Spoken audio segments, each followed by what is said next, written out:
गीत संख्या 643।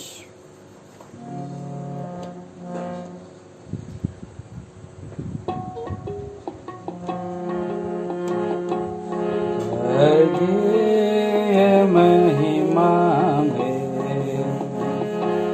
तेजो में वस्त्र में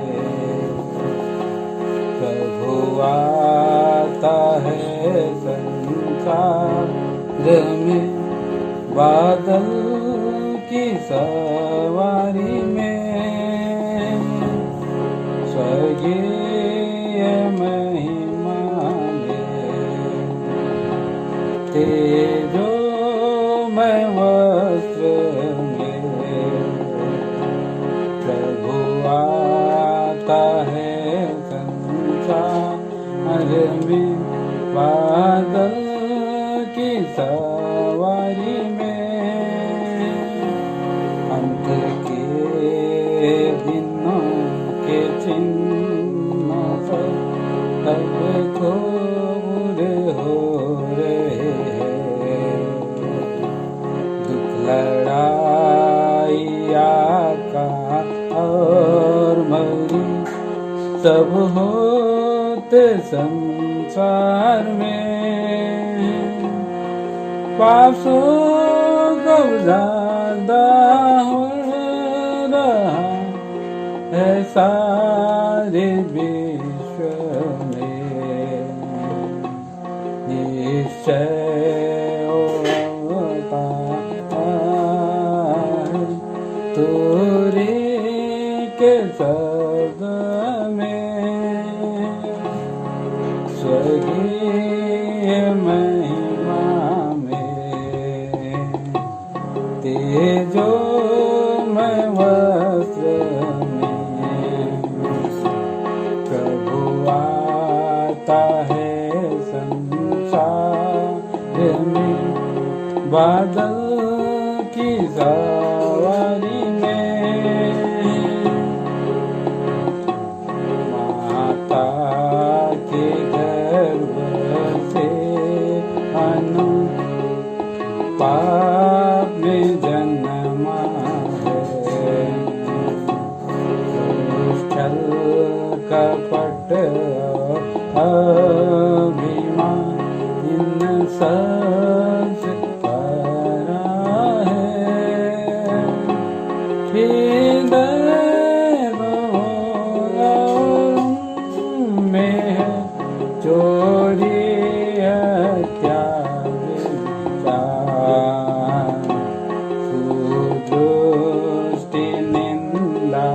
दुष्टता लोभ डाकू विचार स्वर्गीय महिमा तेजो में वस्त्र में प्रभु आता है संसार में, बादल की सवारी में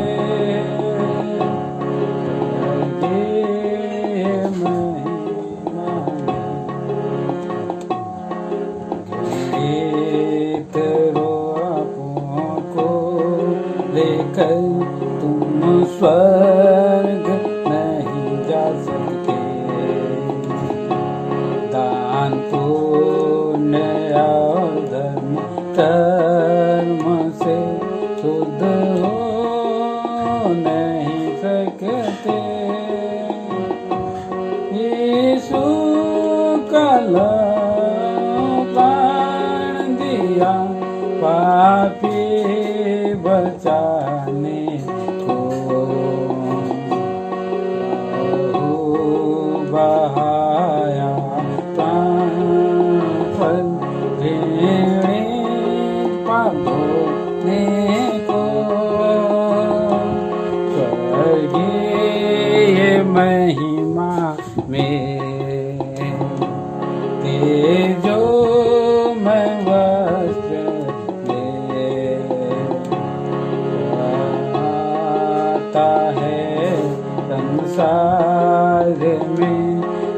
बादल की सवारी में मानव का जीवन है क्या क्षण भर में मिटता है। धन संपत्ति कुटुंब सब छोड़कर न जाना है। क्यों नरक में तुम जाओगे, यीशु बचाएगा तुम्हें। पाप मार्ग से तुम फिर जाओ, विश्वास से मुक्ति पाओ। स्वर्गीय महिमा में जो मैं वस्त्र में प्रभु आता है संसार में। बादल की सवारी में स्वर्गीय महिमा में तेजो मैं वस्त्र में प्रभु आता है संसार में। बादल की सवारी में।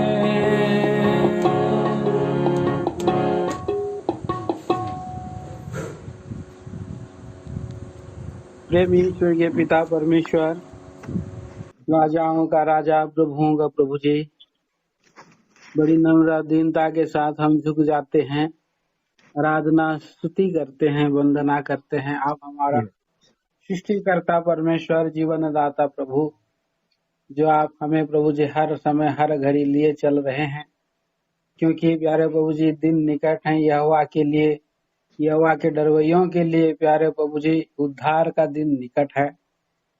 दयालु प्रभु परमेश्वर, हम धन्यवाद देते हैं जो उद्धार का काम क्रूस पर आपने आरंभ किया है। उस आरंभ के काम को हमारे आत्मिक जीवन में लागू करने के लिए प्रभु जी इन दिनों में जो क्रूस की कथा, प्रीचिंग द क्रॉस, प्रेमी प्रभु आपके दास के द्वारा दे रहे हैं।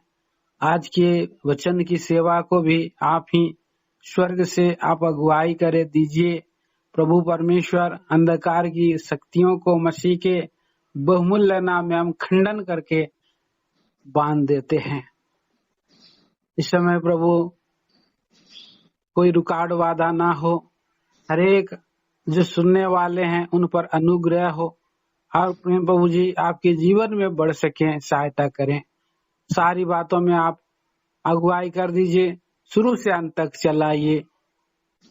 महिमा, आदर, गौरव, प्रशंसा आप ही को देकर प्रार्थना लाते हैं, मसीह यीशु के नाम में सुने ग्रहण करे पिता। आमीन आमीन। आमीन। सबको जय मसीह की। जय मसीह की। हमारा जो लगातार अध्ययन, जिसका विषय क्रूसित मसीह, और पिछले दिनों में उन बहुत सी बातों को हमने ध्यान किया जब हम प्रभु यीशु मसीह को क्रूस के साथ या क्रूस पर देखते आए। तत्पश्चात इस बात की आवश्यकता को भी हमने समझा कि क्रूसित मसीह का हमारे साथ, हमारे जीवन में होना कैसे पूरा हो। और इसी पर अध्ययन करते हुए प्रभु ने आज फिर हमें अवसर दिया है, हम अपने अध्ययन में आगे बढ़ें। और जैसा इन दो जगहों से वचन को पढ़ते आए हैं, जरूरी है आज भी हम अध्ययन को आरंभ करें।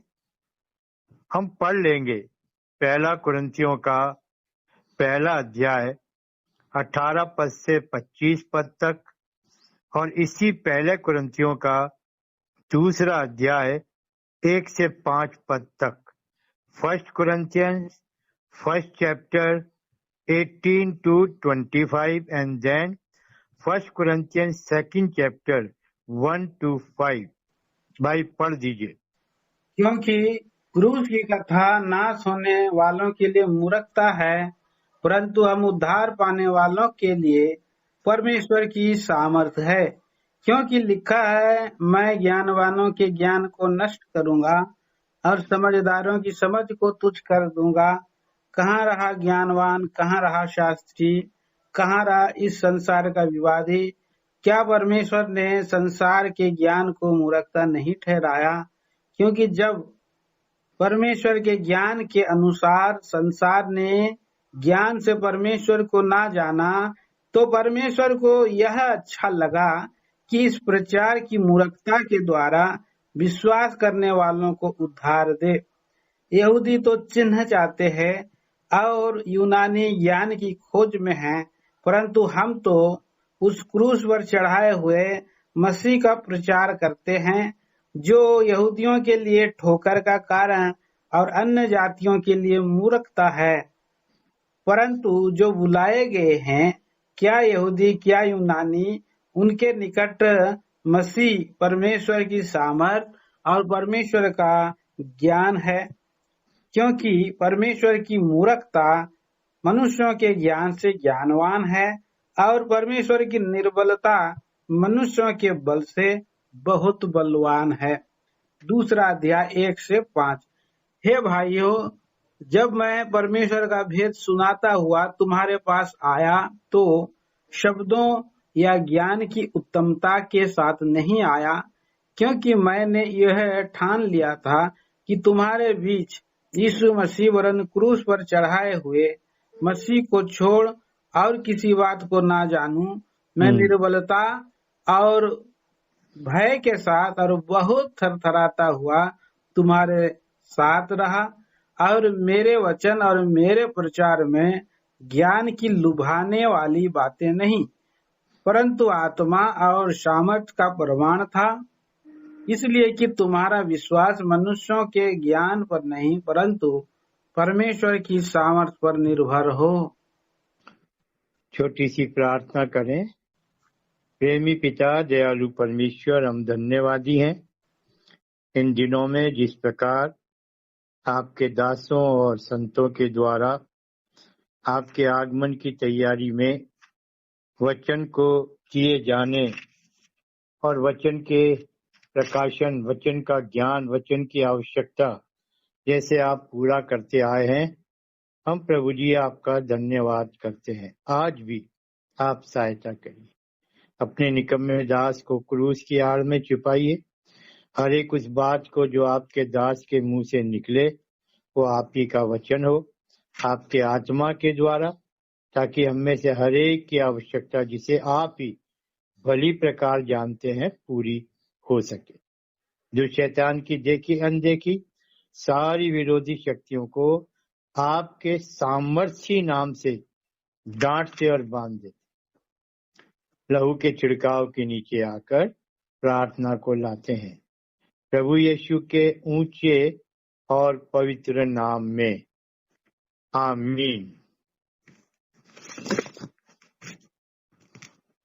हम जिस प्रकार से अध्ययन करते हुए इस बड़ी आवश्यकता को कितना समझ पाए हैं और कितना हमको सचमुच समझ भी लेना चाहिए, क्योंकि प्रभु यीशु मसीह का ही जगत में आना ये एक बात है। वो देह में आया, कुंवारी मरियम के गर्भ में रहना स्वीकार कर लिया, मांस और लहू का भागी बना, ये सब कुछ प्रभु यीशु मसीह ने किया। पर जरूरी था जब मांस और लहू का भागी बना तो हमारे पापों के उद्धार के लिए, छुटकारे के लिए, पापों की क्षमा के लिए उस पवित्र लहू को बहाए, जिस लहू का बहाया जाना क्रूस पर ही जरूरी था। जो छुटकारा हमको मिला है वो उस लहू के द्वारा नहीं मिला जो गतसमनी में उसका पसीना मानो लहू बन गया, या वो लहू जो कोड़े खाने से, सर पर कांटों का ताज रखने से, बल्कि उस लहू के द्वारा जो प्रभु यीशु मसीह ने क्रूस पर बहाया। अब जब हम प्रभु यीशु मसीह के क्रूस पर बहाए हुए लहू के द्वारा विश्वास से छुटकारे को पा गए और हमने जान लिया हमारे लिए क्रूसित मसीह है, और उन सब कामों के विषय में भी हम ध्यान कर चुके जो प्रभु यीशु मसीह ने क्रूस पर पूरा किया।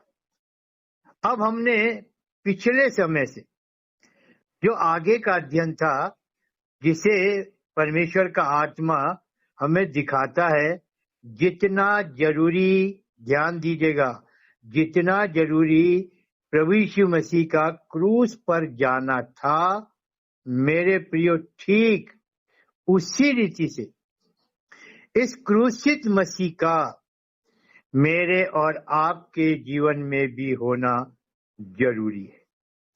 और क्रूसित मसीह का होना, इसी बात का हमारा अध्ययन है। पिछली बार हमने एक बात को देखा था, आज हम दूसरी बात को देखें। और जब हम दूसरी बात को देखते हैं मेरे प्रियो, तो हमें रोमियो के 6 अध्याय में आना पड़ेगा। रोमियो का 6 अध्याय, यहां से हम इस दूसरी बात को ले पाएंगे कि क्रूसित मसीह में जो प्रभु यीशु मसीह ने किया, उसी क्रूसित मसीह को मैं भी अपने जीवन में जब जगह देता हूं, तो ये जगह देना मेरे लिए कब पूरा होगा? जब मैं क्रूसित मसीह के साथ क्रूस पर दिखाई दूं। क्रूसित मसीह मुझ में और मैं क्रूसित मसीह के साथ क्रूस पर, परस्पर एक दूसरे के साथ। और इसीलिए प्रियो, हमने इस दूसरी बात को जब सामने लाते हैं, निकाल लीजिए मेरे साथ रोमियो का 6 अध्याय।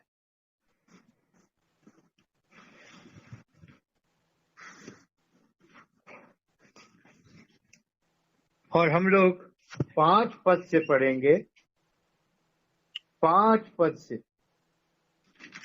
क्योंकि यदि हम उसकी मृत्यु की समानता में उसके साथ जुट गए हैं, तो निश्चय उसके जी उठने की समानता में भी जुट जाएंगे।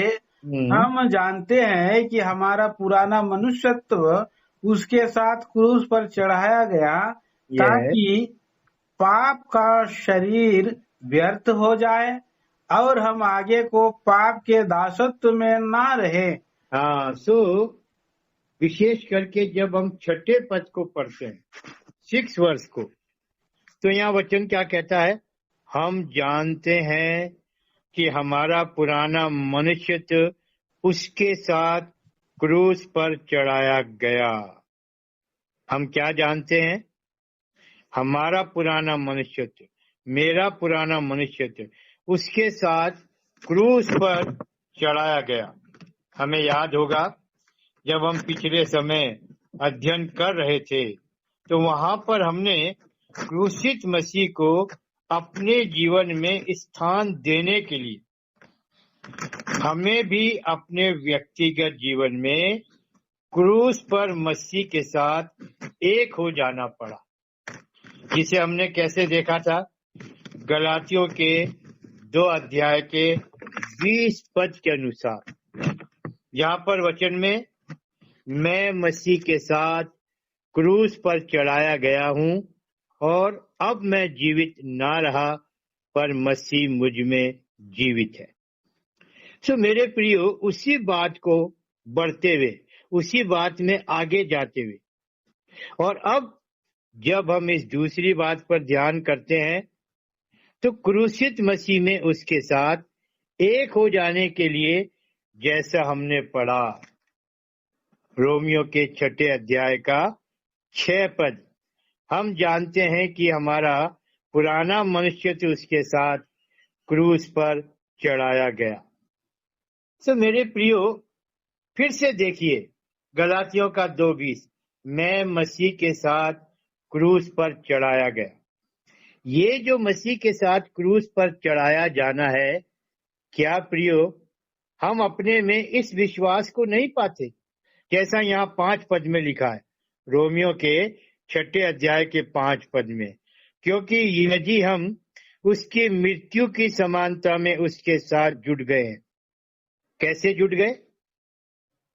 मैं मसीह के साथ क्रूस पर चढ़ाया गया। जब मैं क्रूस पर चढ़ाया गया तो मैं किसका भागी हुआ? उसी मृत्यु का, जिस मृत्यु को प्रभु यीशु मसीह ने क्रूस पर लिया। मेरा वो विश्वास मुझे कहाँ ले आता है? प्रभु यीशु मसीह के साथ क्रूस पर उसकी मृत्यु में, अर्थात उसकी मृत्यु की समानता में मैं जुट जाता हूँ, मैं एक हो जाता हूँ, मैं उसकी इस मृत्यु में सहभागी हो जाता हूँ। और ये सहभागिता, ये मसीह के साथ क्रूस पर जुट जाना, ये विश्वास मेरे जीवन में एक नए अनुभव को ले आता है। और वो नया अनुभव क्या है? वही मेरा विश्वास जो मुझे इस निश्चयता में लाता है कि यदि मैं उसकी मृत्यु की समानता में जुट गया हूं तो मेरे प्रियो, निश्चय है, श्योरिटी है, इसमें कोई संदेह नहीं है, जो प्रभु यीशु मसीह के साथ उसके क्रूस पर विश्वास के द्वारा उसकी मृत्यु में एक हो जाएगा, उसकी मृत्यु की समानता को पालेगा, तो उसके जी उठने की समानता को भी पालेगा।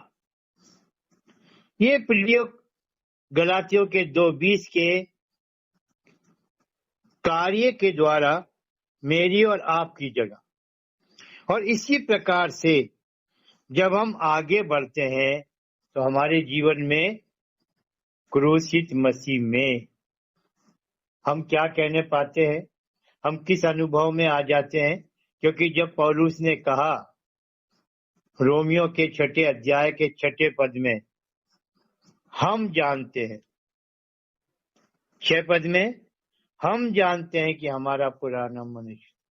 मेरे प्रियो, ये जो जानना है, मुझे बड़ा दुख होता है, आज भी विश्वासी लोग, हम लोग, ये कह देना बहुत सरल है, हम जानते हैं, और इसके पीछे क्या तात्पर्य?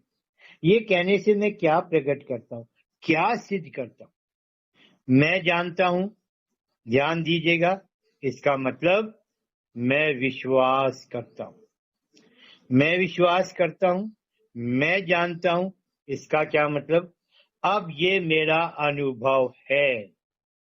अब इस बात को सिखाने और समझाने के लिए मुझे किसी की जरूरत नहीं।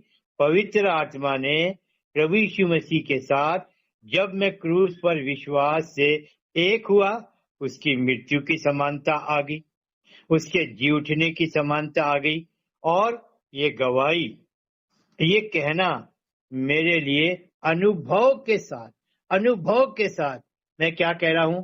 मैं जानता हूं मेरा पुराना मनुष्य उसके साथ, अर्थात प्रभु यीशु मसीह के साथ क्रूस पर चढ़ाया गया है। मेरे प्रियो, यहाँ पर हम थोड़ा सा ध्यान करें, ये जांचने का विषय बन जाता, क्योंकि जो कुछ हमारी पहचान थी, वो जीवन क्या था? जो हमें आदम से मिला था, पाप ही में, जिसमें हमारा जन्म हुआ। पुराने मनुष्य को देखिए, हम पाप ही में जन्मे, और इस पाप में जन्म लेने के कारण हम पाप में ही जीते रहे। क्योंकि पाप क्या करता है? जब हमने पाप में जन्म लिया तो मेरे प्रियो, मनुष्य का बनाया जाना ध्येय भी है, प्राण भी है, और आत्मा भी। लेकिन पाप के कारण हम ध्येय से भी और प्राण से भी और आत्मा से भी दूषित हैं। परमेश्वर की दृष्टि में घिनौने हैं, घृणित हैं, क्योंकि पाप क्या कर देता है? हमारी आत्मा को मरणहार स्थिति में ला देता है। हम अपने आत्मिक रीति से पहचान नहीं पाते हैं कि मैं कौन। आत्मा है लेकिन फिर भी मरणहार दशा, क्योंकि पाप हमें उस ज्ञान से जो आत्मा का है, जिस आत्मा में जीवन होता है, उससे रहित बना के रखता। और यही पाप हमारे प्राण में, मेरे प्रियो, अंधकार को बनाए रखता है। प्राण में बुद्धि होती है और ये जो संसार का ईश्वर है हमारी बुद्धि की आंखों को बंद कर देता है। क्यों? ताकि मसीह जो परमेश्वर का स्वरूप है, महिमा का स्वरूप, उसके तेजो में सुसमाचार का प्रकाश इस पापी मनुष्य पर ना चमके। वो पापी मनुष्य की बुद्धि में अंधेरे को डाल कर रखता है। ये अंधेरा मनुष्य के प्राण में होता है, जिसका कारण है पाप। और यही पाप प्रियो हमारी देह को मलिनता में, अशुद्धता में, पाप की गंदगी में बनाए रखता है। तो हम समझ सकते हैं हमारा पुराना मनुष्य, हमारे पाप के जीवन को, और जिस प्रकार से जब ये जीवन हमारे साथ होता है प्रियो, हम पूरी तरह से दुष्ट शैतान के अधिकार में होते हैं। दूसरे शब्दों में, दुष्ट शैतान का अधिकार हम पर बना रहता है। और जब ऐसा जीवन हम जिएंगे प्रियो, क्या होगा? क्या परमेश्वर हमसे घृणा ना करेगा? हाँ, ये ठीक है, ये सच है। इतना सब कुछ होने पर भी परमेश्वर जो सिद्ध करता है कि वो प्रेमी है, जो सिद्ध करता है कि उसका जो प्रेम है वो सनातन का है। क्योंकि जब हम यिर्मयाह के 31 अध्याय के 3 पद को पढ़ते हैं प्रियो, वहां परमेश्वर का प्रेम दिखाई देता है। और वहां पर जो प्रेम है वो सनातन का प्रेम है, एवर लास्टिंग लव। जब परमेश्वर सनातन का है, और पहला यूहन्ना 4 अध्याय के 8 पद में और 16 पद में, 1 John 4 chapter verse 8 and verse 16, इन दोनों पदों को पढ़ते हैं तो परमेश्वर की एक पहचान हमारे सामने आती है। परमेश्वर प्रेम है। इसका मतलब अगर कि परमेश्वर सनातन से है तो उसका प्रेम भी सनातन है। और इस सनातन प्रेम के कारण प्रियो, जिस पापी दशा में हम जन्म से लेकर उस दिन तक जब हमारा उद्धार हुआ, यदि हम ध्यान दें तो समझ में आएगा परमेश्वर कैसे हमारे लिए इस पाप के जीवन को सहता रहा। हमें पाप में देखकर भी, हाँ, यद्यपि उसको हमारे पापी जीवन से घृणा आती होगी, जरूरी था वो हमें विनाश में डाल देता, वो हमें नरक में पहुंचा देता। पाप का दंड जो मृत्यु है, अर्थात वो मृत्यु जिसका अधोलोक में जाना, आग की झील में डाला जाना निश्चित है, हम भी पहुंच गए होते। पर मेरे प्रियो, परमेश्वर का प्रेम, परमेश्वर का प्रेम, जिस प्रेम के कारण, जैसा हमने पढ़ा नहीं उस पद को, लेकिन परमेश्वर का प्रेम सनातन का है। उस प्रेम से परमेश्वर ने हमसे प्रेम किया और उस प्रेम के कारण हम पर दया की। भाई पढ़िए जरा एफिसियों का 2 अध्याय, देखिए हमारी दशा को और परमेश्वर के प्रेम को और परमेश्वर की दया को। हमारी दशा, परमेश्वर का प्रेम और उसकी दया। इफिसियों का 2 अध्याय पहले पद से पढ़िए भाई जरा। उसने तुम्हें भी जिलाया जो अपने अपराधों और पापों के कारण मरे हुए थे, यस, जिसमें तुम पहले इस संसार की रीति पर और आकाश के अधिकार के हाकिम अर्थात उस आत्मा के अनुसार चलते थे जो अब भी आज्ञा न मानने वालों में कार्य करता है। जी हाँ, आगे। उसमें हम भी सब के सब पहले अपने शरीर की लालसाओं में दिन बिताते थे और शरीर और मन की इच्छाएं पूरी करते थे और अन्य लोगों के समान स्वभाव ही से क्रोध की संतान थे। जी हाँ, ये था हमारा पुराना मनुष्य, ये था वो पाप का जीवन। हम जन्म से पापी और इस पाप के कारण ये जीवन को हम जो पापी का है जी रहे थे। पर क्या हुआ? पढ़िए भाई अगला पद। परंतु परमेश्वर ने जो दया का धनी है अपने उस बड़े प्रेम के कारण जिससे उसने हमसे प्रेम किया। जी हाँ, जो प्रेम उसने हमसे किया यहाँ दिखाई देता है। परंतु परमेश्वर ने अपने बड़े प्रेम के कारण उस प्रेम से मुझसे और आपसे प्रेम किया। आगे, जब हम अपराधों के कारण मरे हुए थे तो हमें मसीह के साथ जिलाया, अनुग्रह ही से तुम्हारा उद्धार हुआ है। जी हाँ, ये है मेरे प्रियो परमेश्वर का प्रेम, और ये है हमारा पापी जीवन, पुराना मनुष्य। लेकिन हमने पढ़ा परमेश्वर का प्रेम बड़ा है, ग्रेट लव। परमेश्वर ने अपने बड़े प्रेम से जब हमसे प्रेम किया तो उस प्रेम के कारण जो उसकी दया थी, जो उसकी करुणा थी, या जो उसका अनुग्रह था हम पर प्रकट हुआ। और उसने क्या किया? इस अनुग्रह से हमारा उद्धार किया और हमारे इस भयानक पाप के जीवन को हमसे दूर कर दिया। कहना पड़ेगा परमेश्वर के प्रेम ने जो दया, अनुग्रह, करुणा, धीरज, क्या कुछ हमारे लिए प्रकट हुआ हम पाते हैं। प्रियो, आज हम उद्धार के जीवन में, हमारा जीवन बदल गया, एक बड़ा परिवर्तन, और ये परिवर्तन हमारे समझ में आना चाहिए। मैं बहुत दुखी हूं जब मैं विश्वासियों के जीवन को देखता हूं जो गवाही देते हैं अपने उद्धार, जो गवाही देते हैं जीवन में प्रभु यीशु मसीह के क्रूस के कार्य की, जो गवाही देते हैं और इस गवाही के द्वारा ये सिद्ध करना चाहते हैं परमेश्वर का प्रेम कितना बड़ा। लेकिन प्रियो, जब उस गवाही के साथ जो देते हैं वो जीवन में नहीं दिखाई देती तो सोचिएगा ऐसे जीवन से हम कितने लोगों को ठोकर पहुंचा देते। हम उनके लिए आदर्श नहीं, ठोकर का कारण बन जाते। हमने कहा तो सही, हमारा पुराना मनुष्य, तो मेरा पुराना मनुष्य प्रभु यीशु मसीह के साथ क्रूस पर चढ़ाया, पर यह कितनी सच्चाई है प्रियो।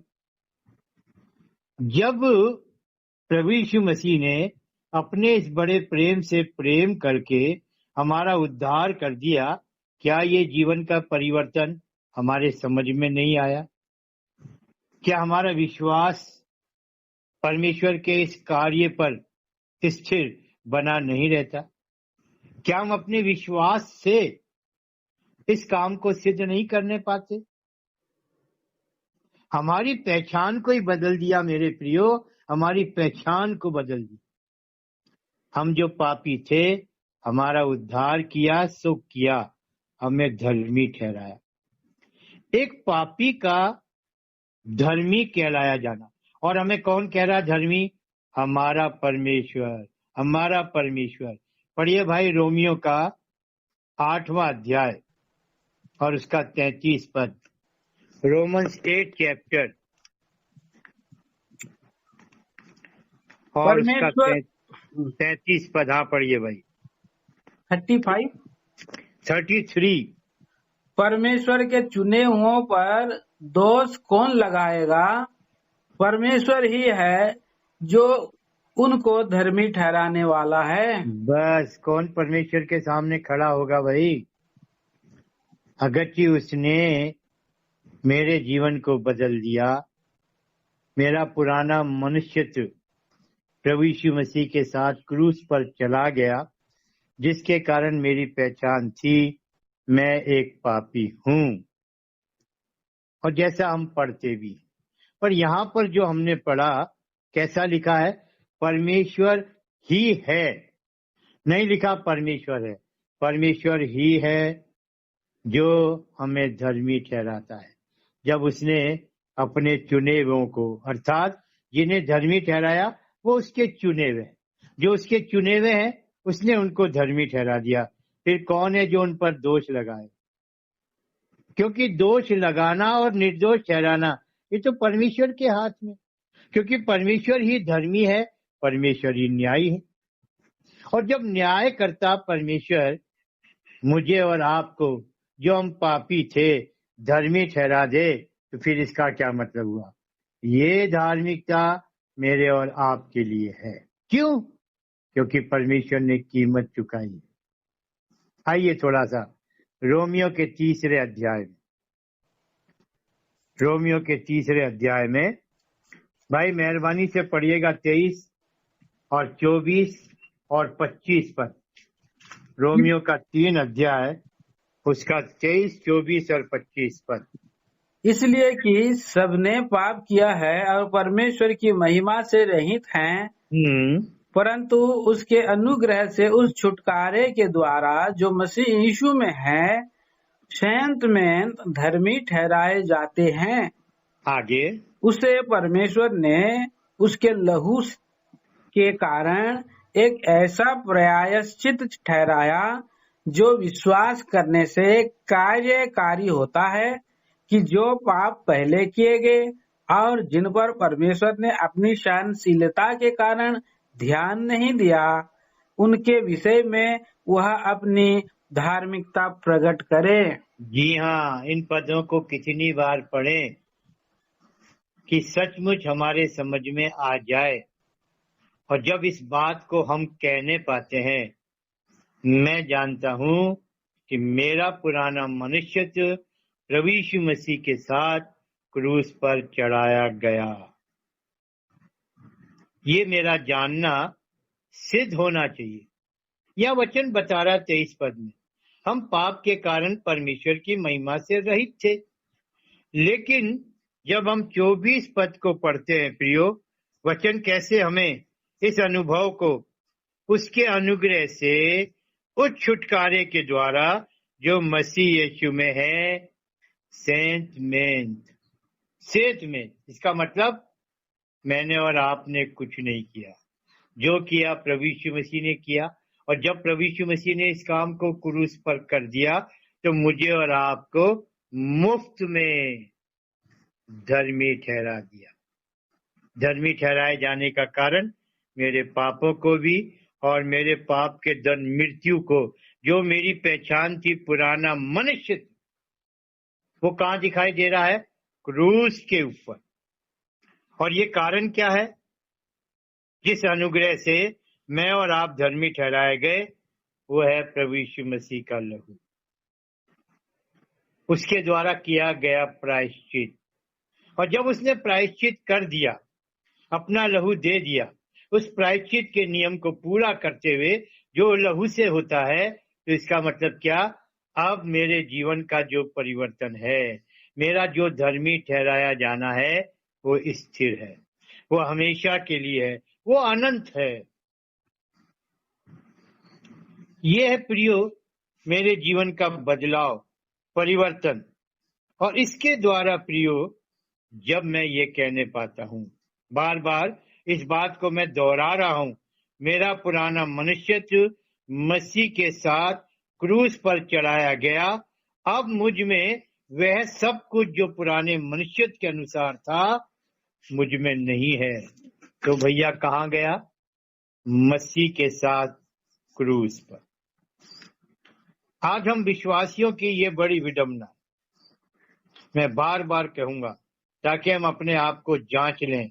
यदि अभी भी जीवन में मैं और आप इस सच्चाई में नहीं है कि हम कहते तो हैं पुराना मनुष्यत्व मेरा क्रूस पर मसीह के साथ चढ़ाया गया, पर ऐसा दिखाई नहीं देता। क्यों प्रियो? क्योंकि यदि जीवन में ध्यान दीजिएगा, आज भी जिस जीवन को बिता रहे हैं इस परिवर्तित जीवन में या हम गवाही दे चुके, पर लोग क्या देख रहे हैं? अभी भी हमारे जीवन में बुराई है, लड़ाई झगड़े है, एक दूसरे के प्रति घृणा है, क्रोध है, जलन है, ईर्ष्या है, बैर है, कपट है, लोभ और लालच है, और तो और संसार में की वस्तुओं के प्रति आज भी हम आकर्षित हैं। खिंचाव है। कितनी बार तो ऐसा दिखाई देने लगता है प्रियो, हम विश्वासियों के जीवन में, कि जो लोग पाप में जीवन बिता रहे हैं, जैसा जीवन हम भी कभी पाप में बिताते थे, या हमारी पहचान पुराने मनुष्य की थी, जैसे आज संसार में लोग हैं, हम भी वैसे ही दिखाई देने लग जाते, बिल्कुल वैसे ही दिखाई देने लग जाते। पाप में अधर्म के साथ जीवन को बिताकर मेरे प्रियो किसको धोखा देंगे? किसको धोखा देंगे? और अगर कि हम ऐसा करते हैं प्रियो, ये शब्द मुझे कहना नहीं चाहिए, पर ये वास्तविकता है जो दिखाई देती है। दुचित्ता जीवन। कैसा जीवन? दुचित्ता जीवन। बाहरी दिखावा कुछ है और जीवन के भीतर बहुत कुछ है जो अनुचित है। मुंह के द्वारा कह देने से या गवाही में जब सच्चाई नहीं होती तो हमने दी तो सही गवाही, पर मेरे प्रियो परमेश्वर देखता है। हम मनुष्य को जरूर धोखा दे सकते हैं, पर हम परमेश्वर को धोखा नहीं दे सकते, और इसके द्वारा हम अपने जीवन में हानि को ले आते। हम खुद अपने को ठग लेते, हम खुद अपने को धोखे में ले आते हैं। और विशेष करके प्रियो इन दिनों में हम ये तो जान रहे हैं कि ये अंतिम दिन, हम ये भी जान रहे हैं कि प्रभु यीशु मसीह का आना बिल्कुल निकट है। पर जब प्रभु यीशु मसीह बादलों पर आएगा, हमारे पास कौन सा जीवन होना चाहिए प्रियो, जिसके द्वारा हम बादलों पर उठा लिए जाएंगे? यदि जो जीवन क्रूस पर मसीह का और मसीह के साथ क्रूसित होकर एक होने से जो जीवन के अंदर बदलाव आया, परिवर्तन आया, अब हमारा पुराना मनुष्यत्व हमारी पहचान नहीं, पर प्रभु यीशु मसीह मेरी और आपकी पहचान बना। यदि हम इस जीवन में नहीं है तो सोचिए प्रियो क्या होगा? क्या हम बादलों पर उठा लिए जाएंगे? हम कितना गंभीर हैं प्रियो, कितना गंभीर। और अब तो हम कितने सचेत और जागृत होकर इस समय के साथ, क्योंकि वचन दिखा रहा है, पहला कुरिन्थियों के 15 अध्याय में 51 और 52 पद में, या परमेश्वर का दास कहता है, परंतु मैं तुमसे एक भेद की बात कहता हूं, और वो भेद की बात क्या है? हम सब तो नहीं सोएंगे, पर हम बदल जाएंगे। कितनी देर में होगा? ये क्षण भर में, पलक के झपकते ही, अंतिम तुरही के फूंकते ही। हमारी तैयारी कैसी है प्रियो? यदि अभी भी हमने क्रूसित मसीह को नहीं समझा, क्रूसित मसीह को अपने जीवन में जगह नहीं दी, हमारा पुराना मनुष्यत्व मसीह के साथ क्रूस पर नहीं है, तो मेरे प्रियो अभी भी हमारे लिए अवसर है।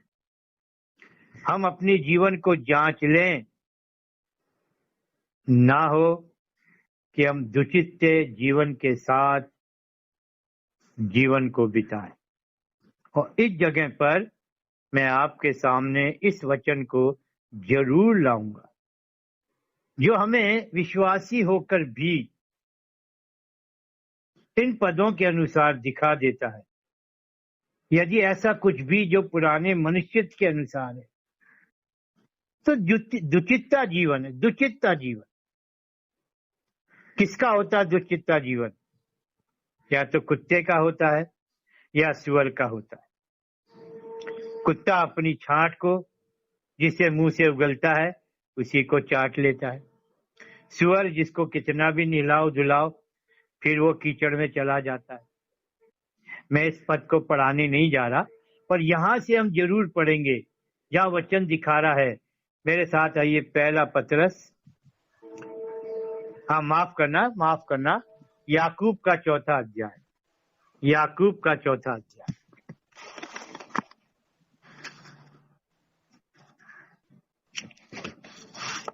और इन पदों को पढ़ते हुए मेरे और आपके लिए अवसर है प्रियो, अभी भी हम अपने इस गवाही के प्रति कितने सचेत हैं या कितने लापरवाह हैं देख सकते हैं।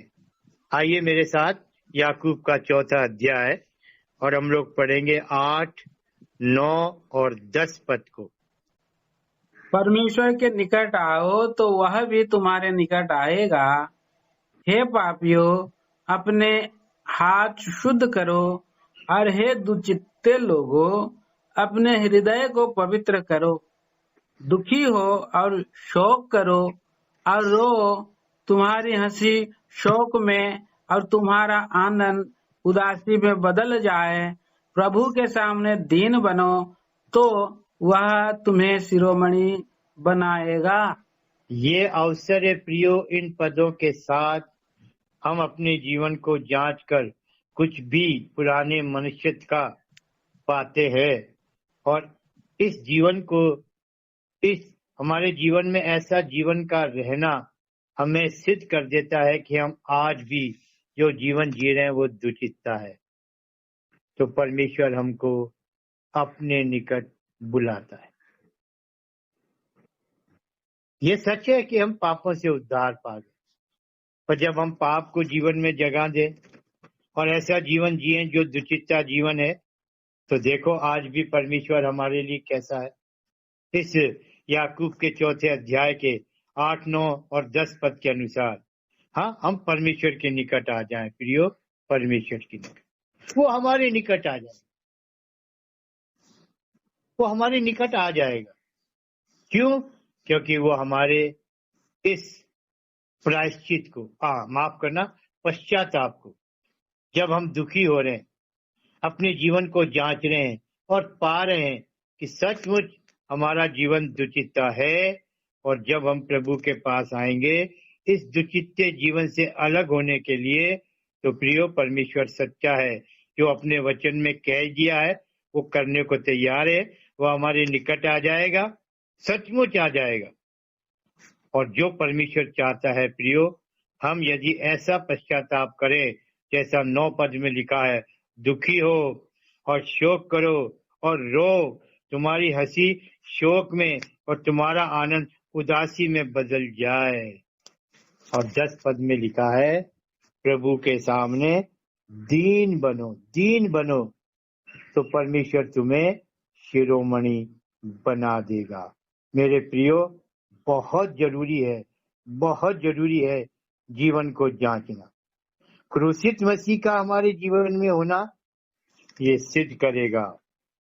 क्या सिद्ध करेगा?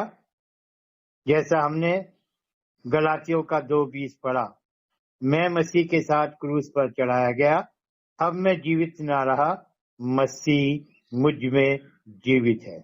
दूसरी बात जिसे आज हमने ध्यान किया, रोमियो के 6 अध्याय के 6 पद से 11 पद तक हम पढ़ेंगे, समय निकालकर, तो ये बात हमारे समझ में आएगी।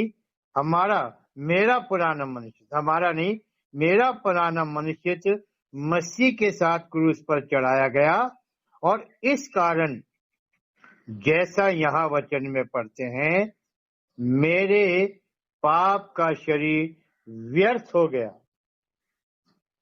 फिर पाप को कैसे जगह मिलती है?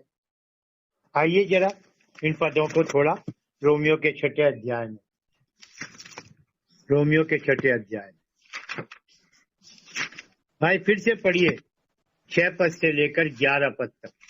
हम जानते हैं कि हमारा पुराना मनुष्यत्व उसके साथ क्रूस पर चढ़ाया गया, ताकि पाप का शरीर व्यर्थ हो जाए और हम आगे को पाप के दासत्व में ना रहें।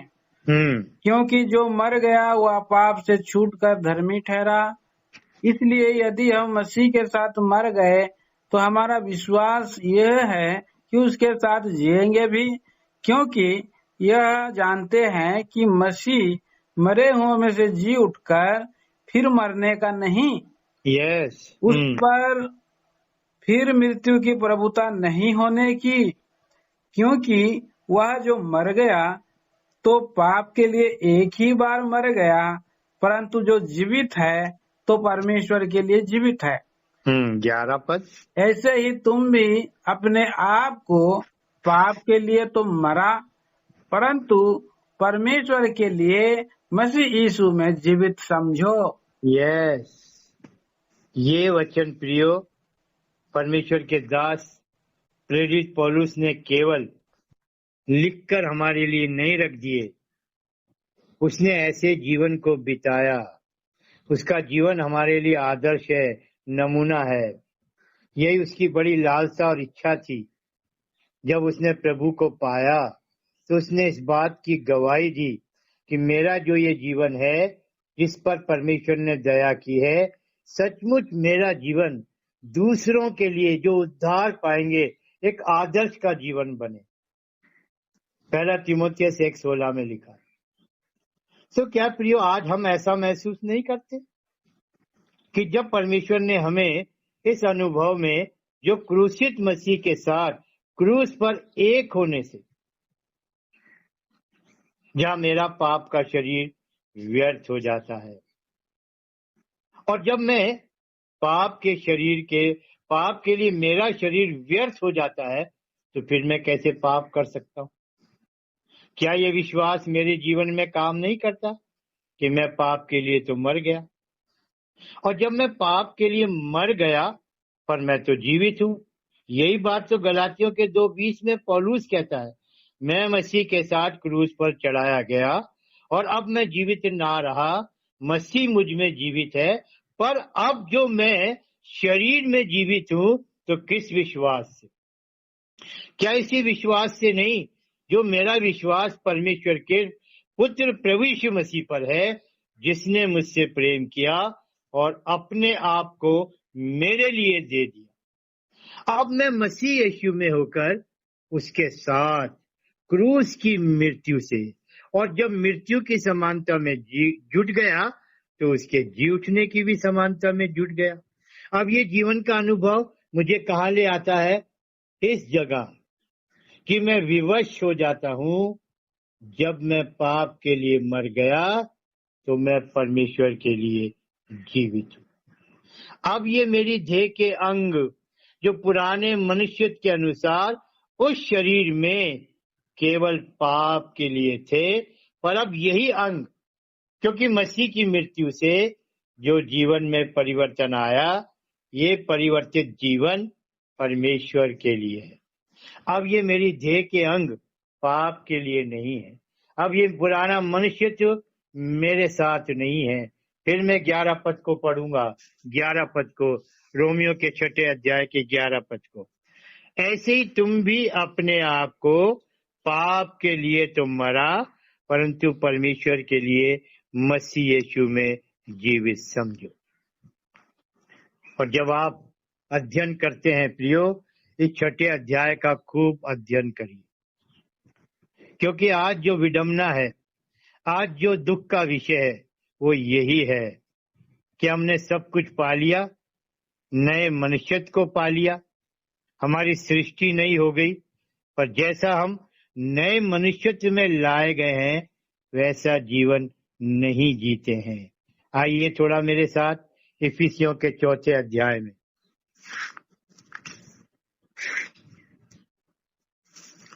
इफिसियों के 4 अध्याय में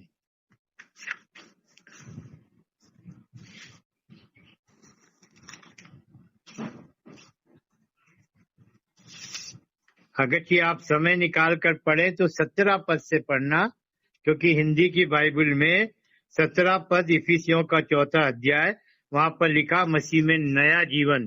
पर इस समय हम इन पदों को पढ़ लेंगे 20 से 24 पद। 20 से इफिसियों का 4 अध्याय 20 से 24 पद पढ़ दीजिए भाई।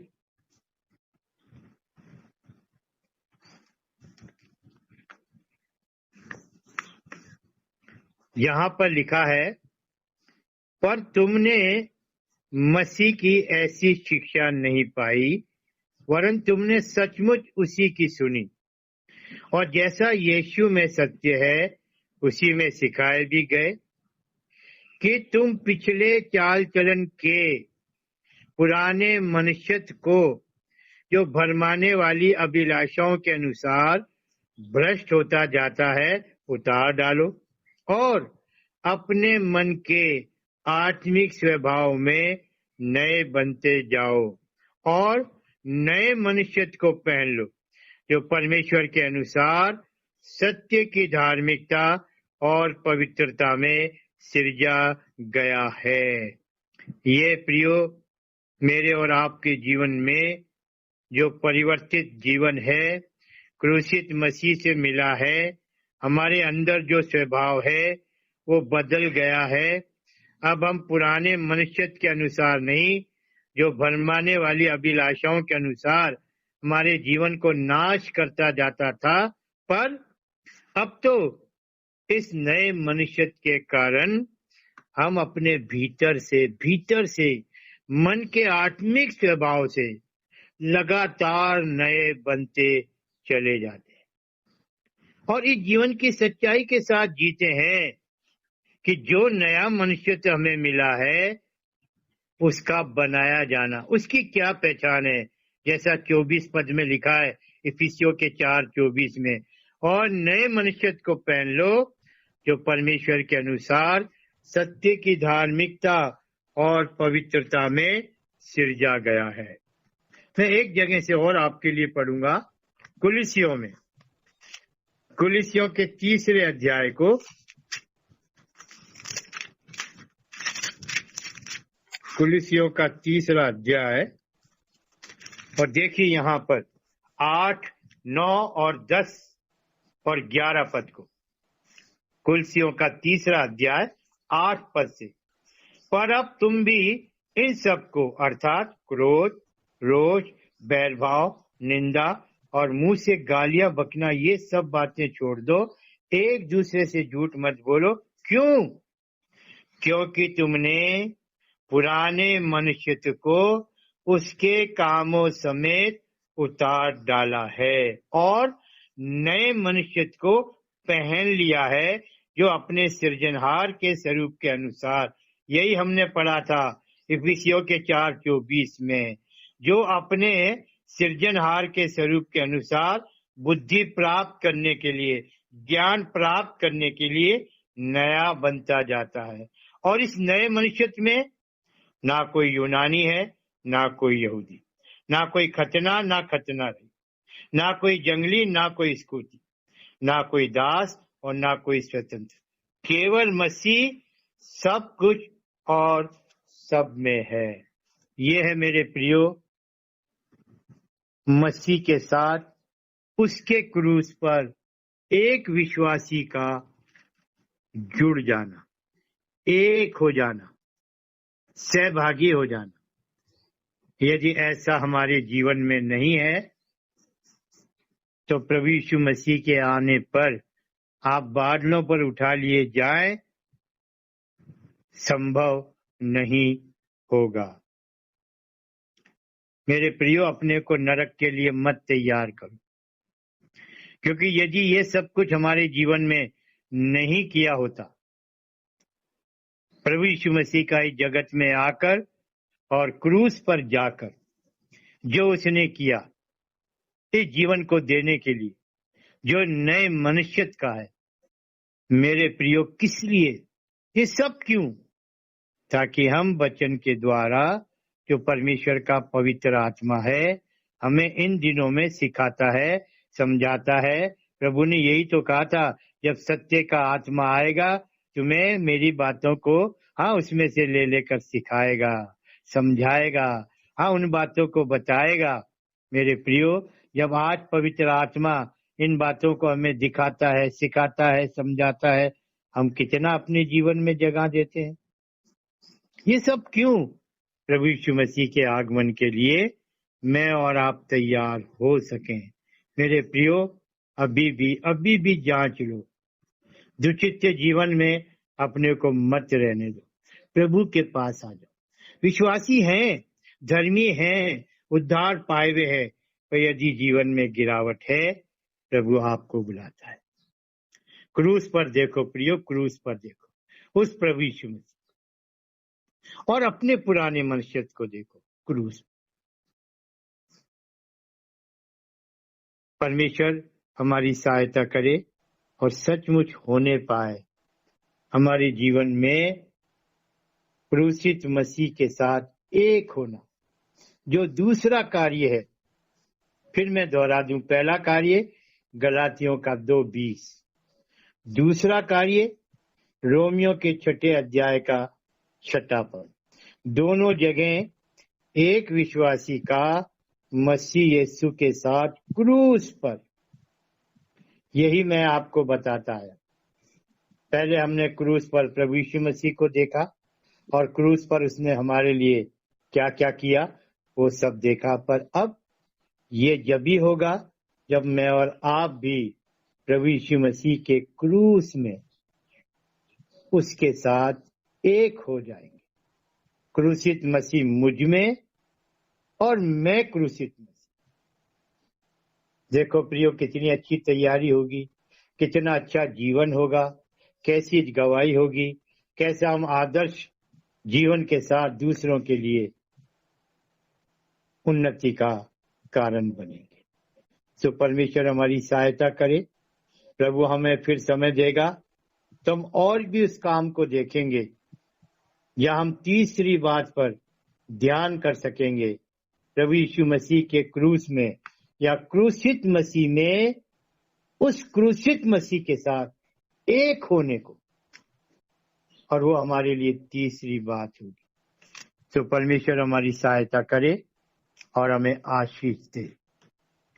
आइए हम प्रार्थना करेंगे। भाई जी प्रार्थना। जी हाँ करिए। प्रेमी पिता, दयालु परमेश्वर, हम बहुत ही धन्यवादी हैं जिस तरह से आपने अपने प्रेम के कारण जो दया अब भी हम पर बनी हुई है, और ये कितना सच है, आपकी ये ऐसी करुणा है जो प्रति भोर हमारे लिए नई होकर हमें जीवन में बनाए रखती है, और बल्कि आपका वचन तो हमें दिखाता है आपकी ये करुणा तो जीवन से भी उत्तम है। और इसीलिए प्रभु अभी भी आपके आने से पहले दिए गए समय को आप हमारे लिए कितना बहुमूल्य बना दे रहे हैं। आप कैसे चेता रहे हैं, अवसर को बहुमूल्य जानो। आप कैसे दिखा रहे हैं, क्योंकि दिन बुरे हैं। प्रभु जी, हमारी मन की आंखें खुले, हमें सचेत करिए, हमें हमारा जीवन दिखाई दे। कहीं ना हो कि हम ये कहें मेरा पुराना मनुष्य प्रभु यीशु मसीह के साथ क्रूस पर चढ़ाया गया, और ये कहना सच्चा ना हो, सिद्ध ना हो उस जीवन के साथ, जब हम अपने अंदर उन बातों को जो पुराने मनुष्य की है, जो पाप के शरीर की है, दिखाई दे। जांचने का अवसर आप देते हैं प्रभु, हम धन्यवाद देते हैं। आपका वचन हमने पढ़ा याकूब के 4:10 में, तुम दीन बनोगे, परमेश्वर तुम्हें शिरोमणि बना दे। क्योंकि जब दीन होते हैं तो आपका अनुग्रह हमारे लिए आता है, उपलब्ध होता है, हमें मिल जाता है। और जब आपका अनुग्रह हम पर आ जाता है, आप हमारी सुधि लेते हैं, आप हमें क्षमा करते हैं, आपके लहू को फिर हमारे जीवन के अंदर कार्य करने के लिए जो उसकी सामर्थ्य है प्रकट कर देते हैं। हे पिता, हे परमेश्वर, प्रभु यीशु मसीह में सचमुच ऐसा होने के लिए उन सब लोगों को जो आपके पास आ रहे, जो अपने जुतिके जीवन को पहचान रहे, जो टूट कर प्रार्थना कर रहे, जो समर्पण के साथ है, दीन करते हुए प्रभु जी इस क्रूसित मसीह में एक होने के भेद को समझने के लिए प्रभु जी आपकी ओर से अनुग्रह पा रहे हैं। आप सहायता करें। धन्यवादी हैं प्रभु आपके दासों के लिए जो पूरे सप्ताह भर सेवा चलती है, और वो आपके आत्मा से वचन को पाकर सेवा को देते हैं। हम धन्यवादी हमारे भाई रंजीत के लिए, उनके परिश्रम के लिए, उनके परिवार के लिए, उस कलीसिया के लिए जहाँ पर उनकी सेवकाई को आपने रखा है। बहुत फलवंत करिए, सबको बड़ी आशीष दीजिए। ये सेवकाई जो हुई है इस पर भी प्रभु आपकी आत्मा की छाप हो, आपका आप पैरा हो।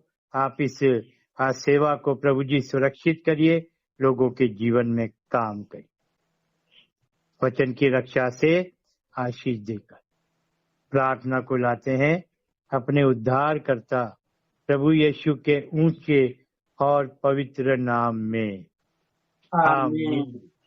अब हमारे परमेश्वर पिता का प्रेम, हमारे प्रभु यीशु मसीह का अनुग्रह और पवित्र आत्मा की सहभागिता हम सब के साथ जहाँ जहाँ पर हम हैं, जो अपने प्रभु यीशु मसीह के आने की बाट जोते हैं, और जितने और भी हैं जो आपके आने की बाट जो रहे हैं, अब से लेकर आपके आने के दिन तक होती रहे। आमीन आमीन। सबको जय मसीह। सबको जय मसीह। जय मसीह। जय मसीह अंकल।